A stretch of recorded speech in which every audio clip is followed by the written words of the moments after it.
like to introduce our speaker today, and that is Ben Schumaker, who founded the Memory Project as a graduate student at the UW-Madison in 2004. The Memory Project is a unique educational program in which high school art students create handmade portraits as gifts of friendship for children facing substantial challenges around the world. Ben is going to share with us more information about his goal to help build understanding and kindness between youth from disparate cultures. To date, the program has evolved to 300,000 youth from 56 different countries, which is incredible.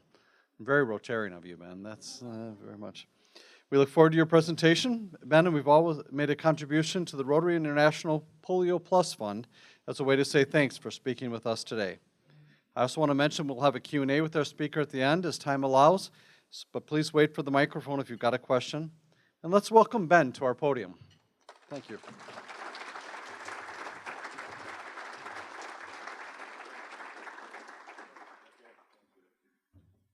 Okay, thank you all so much. It's a real honor to be here. Okay, so this collage, I want to start with a little visual challenge. When I made this collage, I didn't realize until afterwards that I accidentally put two identical portraits in there. So if you have about 10 seconds, you can spot the kid who's duplicated. There you got it. Look down in the third row. There's a kid with a big smile. The first one and the sixth one. So that was my little mistake, but I thought I'd turn it into a game. So this is the story of the Memory Project. It starts in 2003 in Guatemala. I had just finished undergrad at UW and went to volunteer at an orphanage there. And this orphanage was very unique because it was in such a remote area, it was only accessible by boat. So that meant that this was a common sight because it was so hot. The kids, this is one of the best things they could do was to swim and have fun in the river to beat the heat. I was taking photos of the kids all the time with my old film camera. And one day, a Guatemalan man saw me doing that, and he said, when you go home, you should really have prints of those photos printed and send them here for the kids so that they have copies. Because he explained, I grew up in an orphanage here in Guatemala. I've never even seen a photo of myself as a child. And in fact, I don't have any keepsakes at all from my childhood to hold in my hand as a memory of childhood. So that just, really blew my mind and struck me very deeply because I had been focused on the kids' basic needs as a general volunteer, but he was talking about a totally different need, a more psychological or emotional need for the kids to know that someone cared enough to help them, collect or build a sense of heritage and gather the start of their own life story.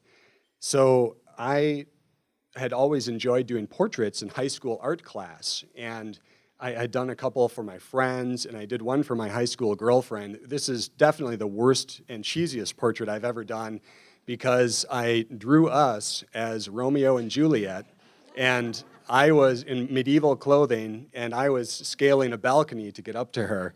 So, nevertheless, I knew that creating a portrait for someone was really a way to meditate on them. To create a portrait, you have to spend upwards of 10 hours staring at the photo of that person's face, capturing every detail of their eyes and their smile, every eyelash.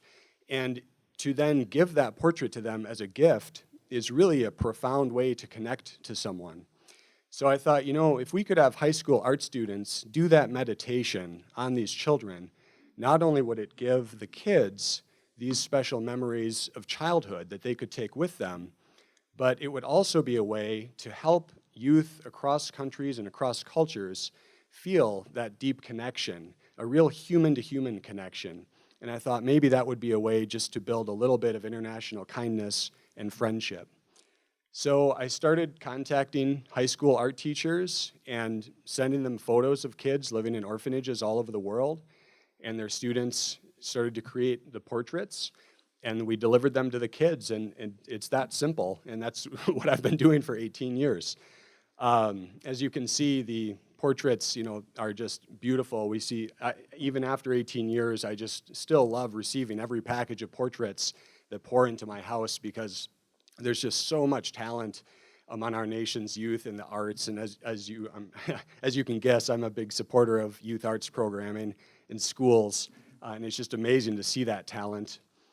No one more talented than this student, Liad was his name. He's been in my presentations ever since 2006 as a way to honor his memory.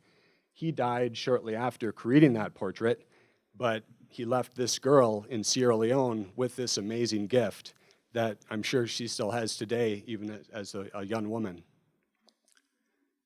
Here's just a series of photos again showing an American high school student receiving a photo of a child somewhere else in the world. This boy is from Thailand in this case. And then the portrait that she created for him, he's receiving it. These portraits were actually part of an exhibit at the State Department headquarters in DC in 2010, which was a real honor for those students and even the kids. So this next slide shows you what we put on the back of the portraits. We've got the photo of the child meant to receive the portrait, and then the photo of the American art student who created it, along with the name of that art student and a written message. But my favorite thing on the back is that we ask all the students to trace their hand so that the kids can turn that portrait over and touch hands with them. And I can really say honestly that the kids, when we deliver portraits, are just as interested in the backs as they are in the fronts. They're just so fascinated to see these young people halfway across the world who made this gift just for them, even though they were total strangers. This photo is very important to me because it marks a real turning point in the Memory Project. For the first dozen years, we were focused entirely on orphanages and similar homes for children. But this photo was taken in early 2017 after the tumultuous year of 2016. As you remember, in our country, there was suddenly so many conversations about hate and racism and intolerance towards people of other cultures, and in particular, Muslim cultures and Syrian refugees.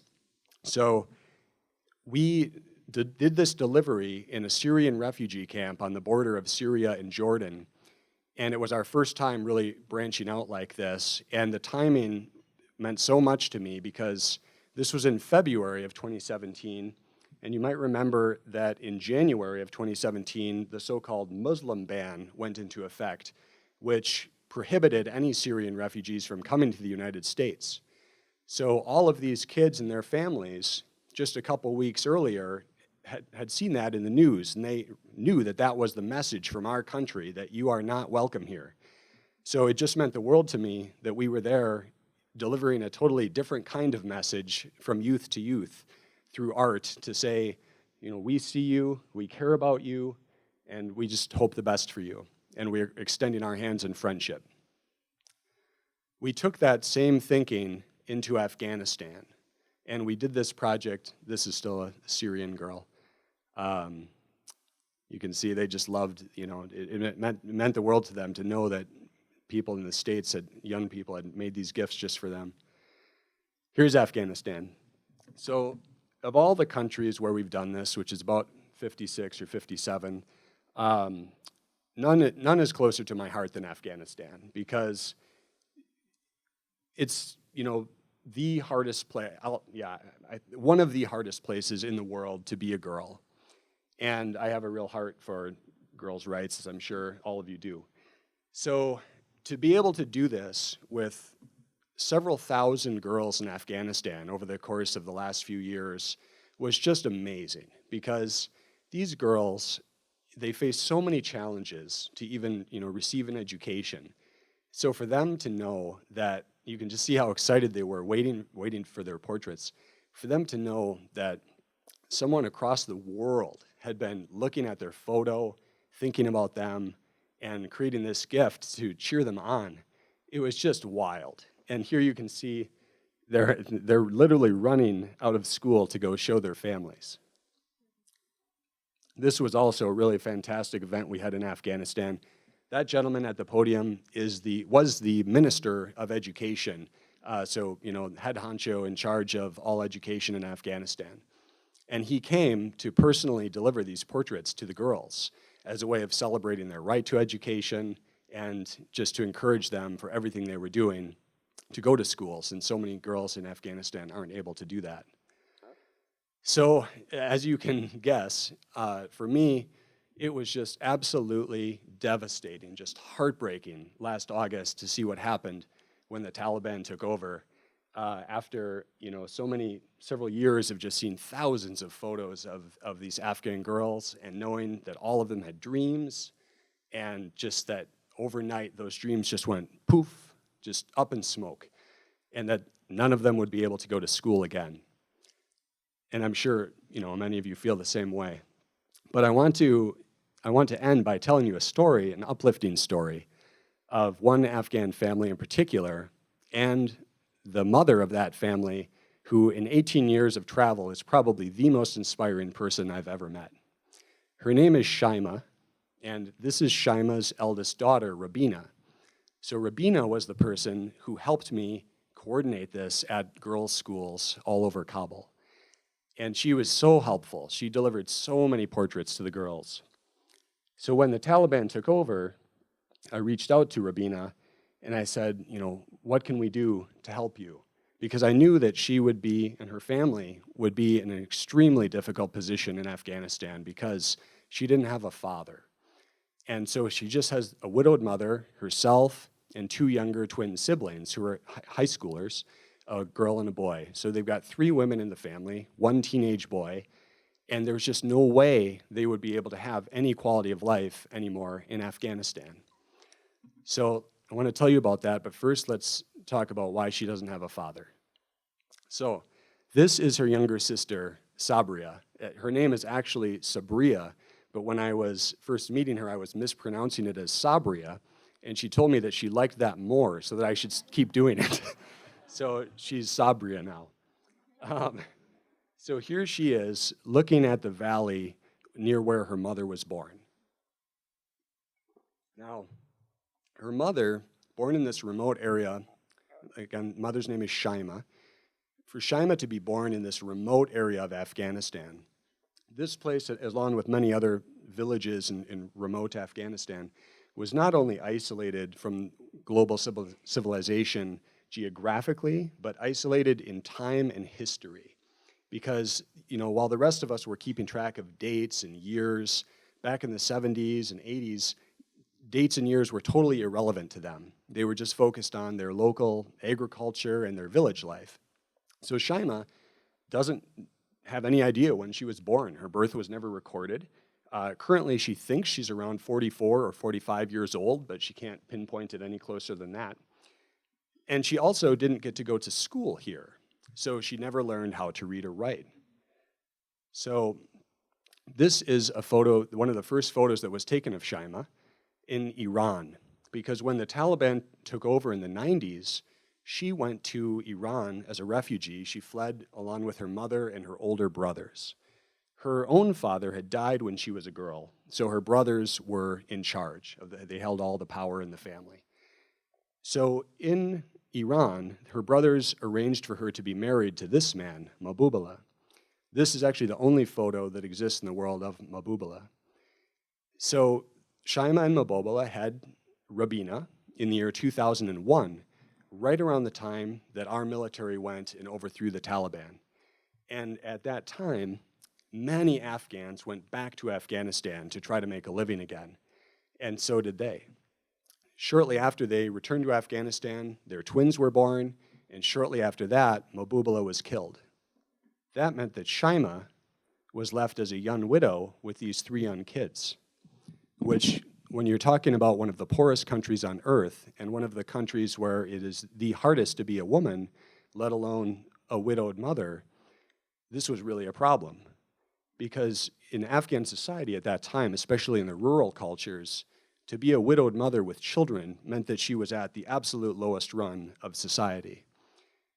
So she needed help. So she went back to her home village and asked her brothers if she could rejoin the family and live in their home in the village. Her brothers said, well, yeah, sure, but right now as a widow, you bring shame to our family. We need you to bring honor to our family. So we need you to marry, we need to arrange for you to marry another man, and then you'll bring honor to our family. The thing is, no other man is going to marry you with those 3 kids, so get rid of the kids, abandon them, and then you can come back to our family. So one of the reasons why she's one of my new personal heroes is she said, no way. She said, I'm going to take care of these kids, give them the best life I possibly can, even though she knew she was guaranteed to live in homelessness because she didn't have any support network at all. So sure enough, she went back to Kabul and started living in homelessness in a slum along with other young widowed mothers. And she got work cleaning floors and cooking at a nearby guest house. So here the kids are starting to grow up, and even though they were living in such a dire situation, she did it. She was able to get enough money to feed them most of the time. They were hungry a lot. In fact, Rabina remembers going hungry a lot, and she remembers not always having good clothing to wear. But amazingly, Shaima just worked so hard, and she actually ended up taking in 2 other kids who didn't have a family. So just incredible. So after about 10 years of living in homelessness, she was now just barely making enough money to afford a basic apartment. So here you see the 3 teenage kids celebrating Rabina's birthday in their apartment. So this photo was taken shortly before the Taliban took over, and Rabina, although Shaima never had the chance to go to school herself, she was really motivated to make sure that her children could go to school, and they did, and Rabina excelled so much that she actually was hired by an American NGO as a 17-year-old and started earning a salary. And with that salary, which was more than what Shaima was making, they actually finally had enough money to afford some basic comforts, and they were actually living a pretty good life, and they were happy until August of last year. So Rabina took that photo and sent it to me as a way to show me how she was feeling. She made it black and white. So I said, Rabina, what can we do to help your family? And she said, well, we have to get out of here. We want to try to cross the border to Pakistan. But we don't have much money. We don't know how to do that. We don't know anyone in Pakistan. Is there any way you can help us do that? And I thought, now, it just so happened that I was doing the memory project in Pakistan also, and I did have some connections there. So I said, hey, I've never done anything like this, but I'm willing to try with you. If you're willing to try, I don't know how it's going to end, but we can try. And she said, all we can do is try. So this photo, she took this of herself. It was her last photo in Kabul, just before she got on a bus to go to the area of Afghanistan where they would try to cross into Pakistan. So she was terrified because they'd have to go through Taliban checkpoints, but they made it to that area. And this is her Sabria took this photo of Rabina mentally preparing herself to cross the border. So in the meantime, I reached out to a Pakistani man who had been my driver when I was there. And I explained the situation to him, and I said, is there any way I could persuade you to help, to drive with your van to this area and try to collect them if they can cross the border? And this was a huge ask because there's a lot of tension between Afghanistan and Pakistan. It's a very complex relationship. And for him, if he would be caught helping Afghans cross the border, he could be in big time trouble. But he heroically said, yes, I want to help. I told him it was 3 women and just 1 teenage boy, and he said, I want to help. So he spent 2 days driving his van across Pakistan, through some pretty dangerous areas to get to the Pakistani side of this area. So they tried to cross the border, didn't work on day 1, got turned back on day 2, day 3 got turned back, day 4 didn't work, and they were about to give up, and it was day 5, and I got this photo. I was on a run. Thanks. I was on a run just in the countryside, just north of Middleton, and that photo came through on my phone. I just broke down crying because I was so relieved. So then I flew to Pakistan to meet up with them, and got them settled in a place to live, but we knew that we were only halfway out of danger because Pakistan could not be a forever home for them either. As Afghans in Pakistan without documents, they had no rights there at all. They couldn't work legally, they couldn't study, they really couldn't do anything other than simply exist. And so I knew that they were counting on me to move them to another country where they could actually live. But this is where it got really hard for me, because the Afghan passport is literally the worst passport in the world in terms of the number of countries you can travel to with that passport. You basically can't travel anywhere with an Afghan passport without a visa, but virtually no country will give a visa to a regular Afghan person, which is why so many Afghans, so many of our allies, previous people who worked for American organizations are still stuck in Pakistan, including other families I know. So this was one of the most stressful times of my life. From about October through February of last year, I was in a dark place because I felt like I had this family relying on me, and I just had no options. And so you'll never guess who came to my rescue. This woman, Malala. I happen to have a connection to someone at her charity, and it just so happened that they had a special invitation to refer women's rights leaders to Canada for resettlement. So they agreed to refer Rabina because of all the good work she had done for girls, and her whole family could come along. So that was amazing, but we didn't know if that would even work because of this problem. Well, first of all, we had to wait for months just to know if all the paperwork and the documents, and finally they got approved by the Canadian government, and the Canadian government said, or arranged for them to fly to Canada. But we didn't know if they would be allowed to leave Pakistan because they had entered illegally. And even the Canadian diplomat who was working with them said, look, when we go to the airport and you go through the immigration check and you present your passports, I don't know what's going to happen. They might let you go, fine. It might be fine. They might detain you. They might send you back to Afghanistan. And I'll be there, but I don't know if I'll be able to help. And are you willing to take that risk? And once again, they had to say, well, yeah, we have to try.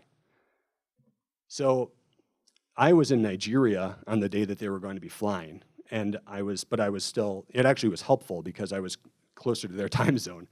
But I was communicating live with them as they went to the airport, and I knew that they would be just about passing through the immigration check, and I was holding my breath, and then this photo came through, which is a very boring photo, but it's one of the greatest photos I've ever seen in my life because Sabria sent that to me, and I knew in an instant that they had made it past the immigration check and were inside the airport, and that they'd be able to take their flight.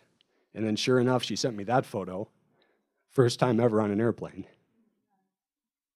Next thing you know, we were sledding in Canada. We went to a hardware store and we bought those sleds for $5, and we just had a blast playing in the snow. We just had so much joy and felt so much relief and celebration. And Sabria, here's Sabria, she told me that day that she considered that to be the best day of her life because she had never felt so much freedom before. And for Shaima, to me, this was like the world rewarding her for making that decision 2 decades ago to do her best for her kids, which she did, she absolutely did. And for me, this was just amazing because, I set out to create this program through art and photography to connect people around the world, but I never knew that it would bring me 4 new family members because we consider ourselves now to be family. I've visited them many times since this, and Shaima considers me to be her new brother in North America, and I consider her my sister. But the most beautiful way that they showed me that I was part of their family was they hugged me. And that doesn't sound like much, but according to their faith and culture, the women can only hug men in their family. So for Sabria and Rabina, they had never hugged a man before in their life because the only man they could hug would have been their father. So by hugging me, they really showed me that I was part of their family, and that meant the world to me. And to be quite honest, I just wanted to tell this story because I haven't been able to tell this story to any group of people. So it means a lot to me that you listened, so thank you.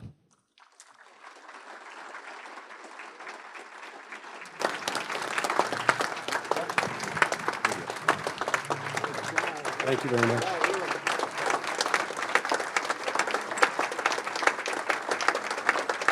Thank you, I really appreciate that.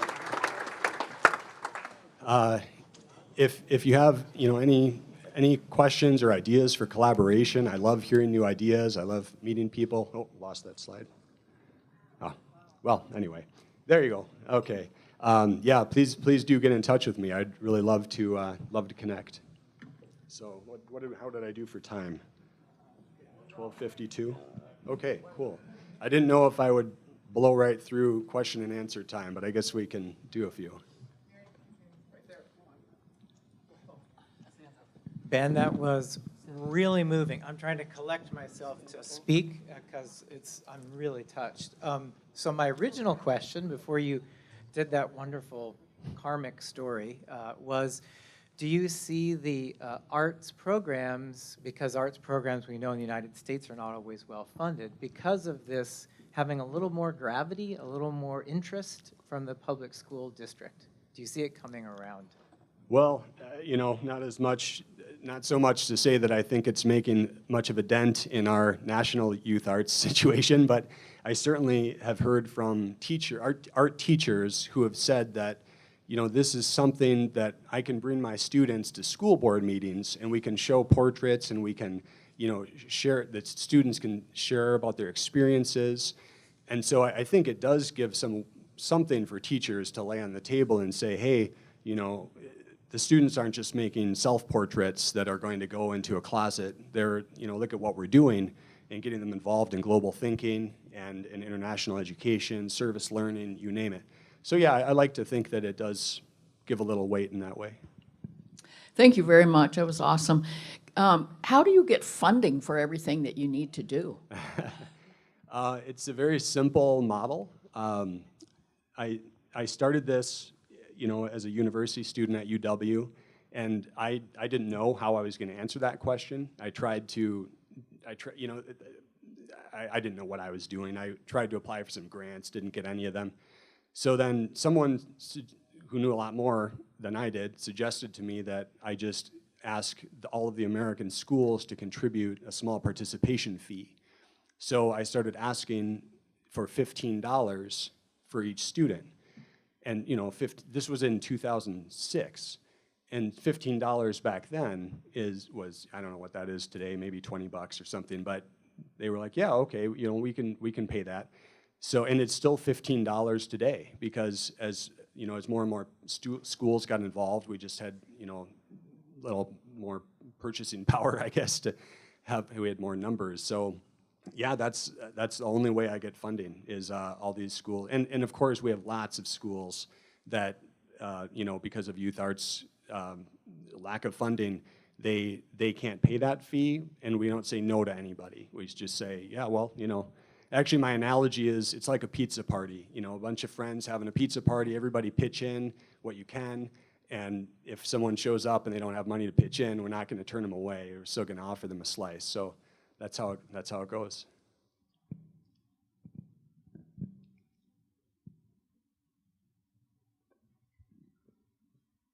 Can you say a little bit about coordination? Are you a staff of one?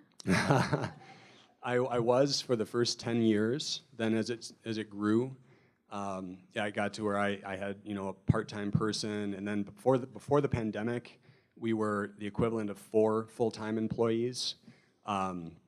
But then pandemic, the memory project went like this in terms of, it grew like 10 to 15% every year in terms of the number of students participating around our country.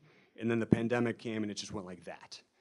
So I lost all of those staff members. And so for me, it was basically like turning back the clock to 2010 or 2012, where it's just me again. And I do have one very part-time person, but I've always just run this out of my home, and so I live in Middleton, and I just run it out of my garage. And art teachers, I know my postman very well because he's always bringing me and I have to grease his palm a lot. I give him a lot of gift cards.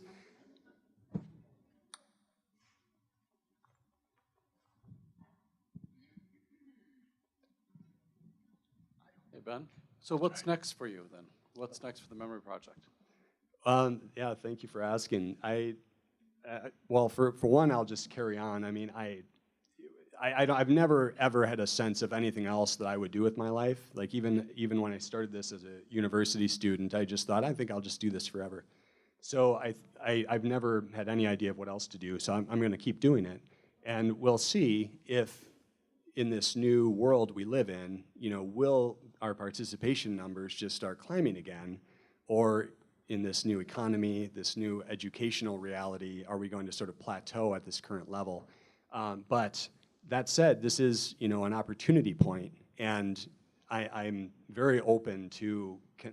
I just have my arms open right now to the whole world, just to be open to any new ideas, ways to rebuild in different ways, not just to do the same thing all over again.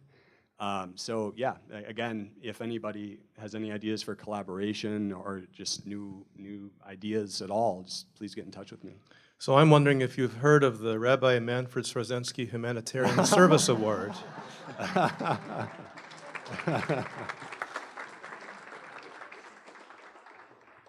funny.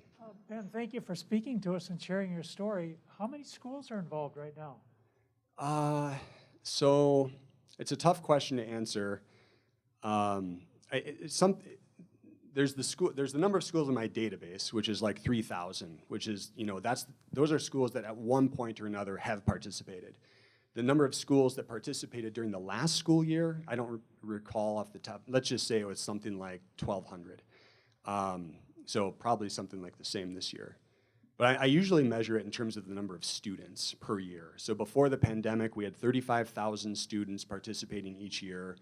Then in the first year of the pandemic, it dropped to 13,000, which actually was better than I thought. I was thinking it would get down to 5,000 with schools being shut. But I'm expecting this year maybe we'll have something like 15,000.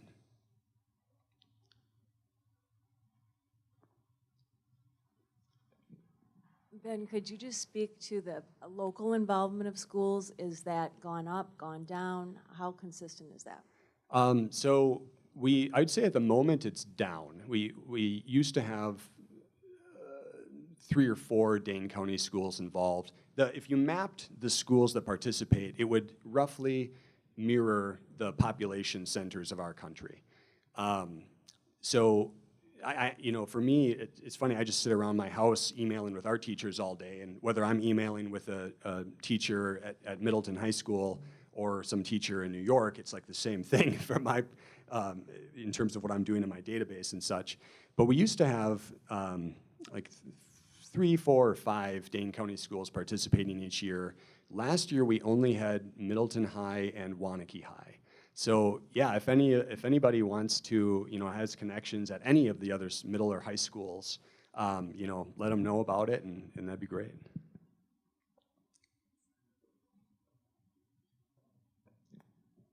How do you find out about what children are in, like, how do you decide, like, oh, there's a group of kids that we could do portraits of?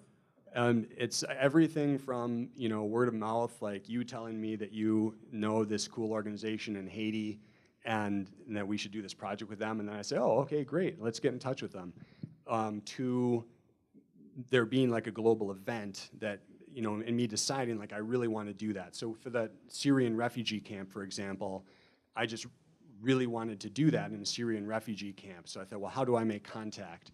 So I emailed the U.S. Embassy in Amman, Jordan, and I said, here, I want to do this project. Like, can you connect me with someone in the refugee camp? And amazingly, someone wrote back and said, oh yeah, well, I'll connect you to our partner at UNICEF who works in the refugee camp. And I talked to that person, and they said, oh, this sounds great, let's do it. So yeah, it's the short answer is I do that any way that I possibly can.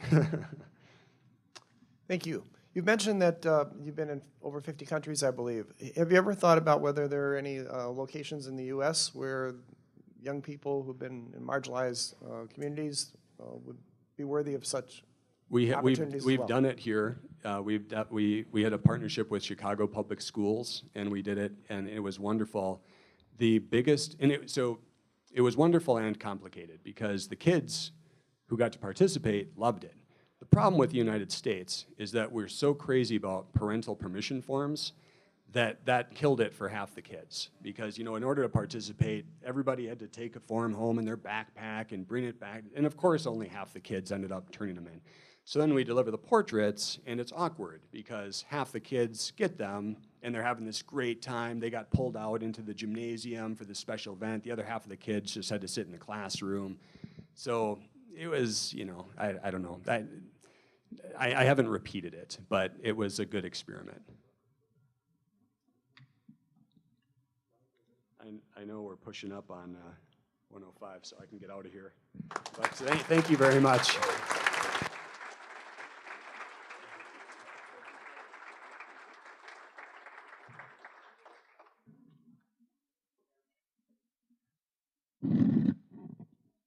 Well, thank you, Ben. That was really something else.